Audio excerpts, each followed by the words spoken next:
মানে যি পায় অসমৰ মানুহক তেওঁ ভাবিছে যে আমাৰ মানুহৰ একোৱেই নাই। মইতো এইবিলাক দেখি মোৰ এনেকুৱা লাগে যে এই মানুহটোৱে অসমীয়া মানুহৰ মূৰত একো নাই বুলি ভাবি আছে নেকি। তেওঁ যদি গোটেই প্ৰেছ মিট কেইখন চাব খোজে, তেওঁ মই কোৱা কথাটোকে কৈ আছে। তেওঁ লাহে লাহে পাকিস্তানত যোৱাটো স্বীকাৰ কৰাৰ পথত আহি আছে। সেইকাৰণে তেওঁ ভূমিকা বনাই আছে। নৰেন্দ্ৰ মোদী গৈছিলে, কি বৈদিক নে কাৰ নাম কৈ আছে, মইতো জীৱনৰ নামেই শুনা নাই। তেওঁ বোলে RSS আছিলে, কোনোবা আদৱানীজীৰ ভিজিটৰ কথা কৈছে। এনেকে তেওঁ নিজৰ ভিজিটটো জাষ্টিফাই কৰিব খুজি আছে। যোৱাকালিৰ গোটেই দিনটো তেওঁৰ প্ৰেছ কনফাৰেন্সখনৰ লক্ষ্য হ'ল যে আৰু 6-7 দিনৰ মূৰত তেওঁ কৈ দিব যে মোদীও গৈছিল, ময়ো গৈছিল। সেইটোৰ ফালে তেওঁ বস্তুটো লৈ গৈ আছে। আৰু তেওঁ একেদিন এটা প্ৰাইভেট ফাৰ্মো নিযুক্ত কৰিছে। তেওঁ এটা মেডিয়া ফাৰ্ম এটা নিযুক্তি কৰিছে তেওঁক পৰামৰ্শ দিবৰ কাৰণে। নামটো মোৰ লগত আছে। গতিকে এইবিলাক থাকিলেও কি তাৰো দুটা মোৰ লগতে আহি পৰেগৈ। গতিকে এইকেইদিন তেওঁ আণ্ডাৰ গাইডেন্স তেওঁ এটা পটভূমি বনাই আছে স্বীকাৰোক্তিৰ পথলৈকে। সেইকাৰণে তেওঁ ক'ব লাগে মই পাকিস্তানত যোৱা নাই। তেওঁ কৈছে মোদী কিয় গৈছে। আৰে মোদী ভাৰতৰ প্ৰধানমন্ত্ৰী।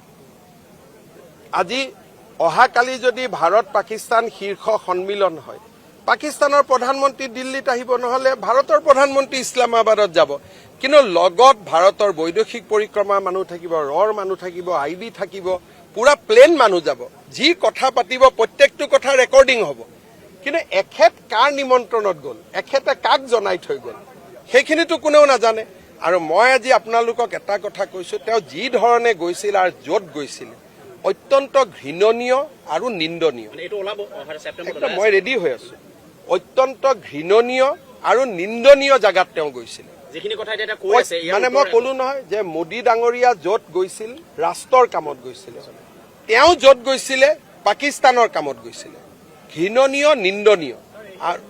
আৰু তেওঁ লোকসভাত যিবিলাক প্ৰশ্ন তাৰ পিছত কৰিছিলে আপোনালোকে শুনিলে আপোনালোকৰ গাৰ নোম শিয়ৰি যাব। তেওঁ ৰাফেলৰ বিৰোধিতা কৰিছিল, S-400ৰ বিৰোধিতা কৰিছিলে, নিউক্লিয়াৰ ৱেপন ক'ত থাকে তেওঁ জানিব চেষ্টা কৰিছিলে, কোষ্ট গাৰ্ডৰ যিটো ৰাস্তাৰে কাছা বাঢ়িছিল সেই ৰাস্তাটোত নতুনকৈ কিমান চিকিউৰিটি হৈছে সেইবিলাক জানিবলৈ চেষ্টা কৰিছিলে।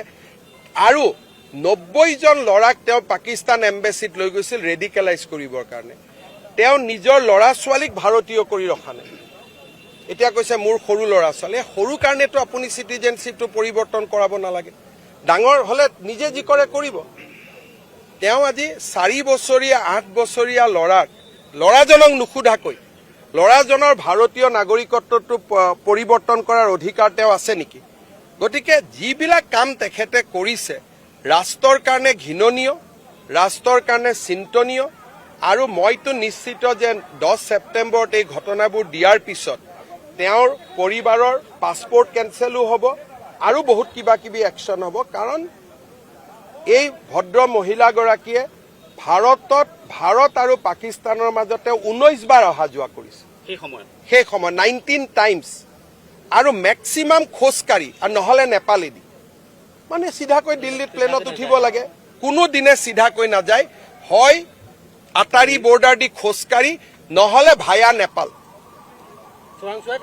মানে একজেক্টলি যিবিলাক কৰা বুলি কাৰণে আমি মানুহক ঘিণ কৰো, 19 বাৰ আপ এণ্ড ডাউন কৰিছে। 19 বাৰ 19 টাইমছ। এইটোতো অকল গৌৰৱ গগৈৰে নহয়, তেওঁৰ ঘৰৰ পত্নী বা যি আছিল 19 টাইমছ ইণ্ডিয়া পাকিস্তানৰ মাজত কোনে অহা যোৱা কৰিছে আজিলৈকে। গতিকে গোটেইবিলাকৰ প্ৰমাণ আমাৰ লগত আছে। কাগজখিনি দিল্লীৰ পৰা আহি পাওঁতে অলপ ফৰ্মেলি আহিবৰ কাৰণে সময় লাগে। মই মাত্ৰ অপেক্ষা কৰিছো। আৰু মইতো বাৰে বাৰে কৈ আছো, মই যদি ভুলকৈ কৈছো মোৰ নামত কেছ এটা দিলেই হয়। আজিতো বহুতবাৰ তেওঁ কেছ দিম বুলি কৈতো দিয়া নাই।